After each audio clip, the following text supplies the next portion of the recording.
toutes, bonjour à tous et bienvenue à cette séance dans le cadre de la série que Edoui Plenel et Yannick Kergoat ont écrit qui s'intitule Le siècle de Costa Gavras. Donc là vous avez l'épisode de la jeunesse de Costa Gavras qui s'appelle Un coup de pied au malheur et nous avons la chance d'avoir avec nous celui qui a écrit cette série, qui réalise, Edoui Plenel.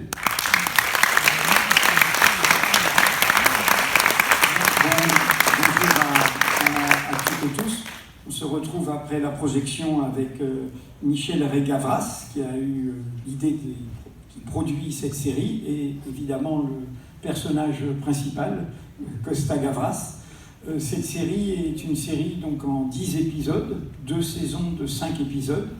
Là, vous allez voir le deuxième épisode. Hier ont été projetés les épisodes 1 et 3, le premier et le troisième.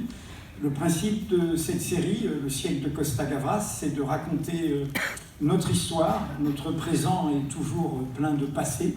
Notre histoire à partir du cinéma de Costa Gavras, qui a embrassé toutes les questions qui nous concernent jusqu'à aujourd'hui, avec son dernier film qui a été projeté hier, autour de la vie, la mort, la fin de vie, Le dernier souffle, qui est un superbe film et un hymne à la vie, qui est une réussite exceptionnelle.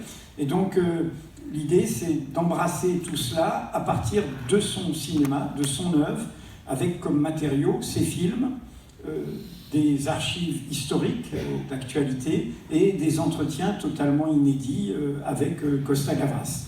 Et donc, l'épisode que vous allez voir, là, qui est sous-titré « L'origine », un coup de pied au malheur, bah, c'est comment tout ça commence. Comment commence cette aventure qui devient une aventure mondiale et tout à fait inédite et qui reste éternelle à partir de Z en 1969, puis L'Aveu en 1970 et toute la suite. C'était le propos des 2 autres épisodes hier. Et là, donc, le point de départ, c'est comment on devient Costa Gavras, comment on arrive au cinéma, quels sont ses premiers travaux, ses 2 premiers films, et pourquoi il y a déjà tous les ingrédients du grand maître qu'il est, et qu'il est toujours, et qui va continuer à être. Merci et bonne projection. À tout de suite. À tout à l'heure.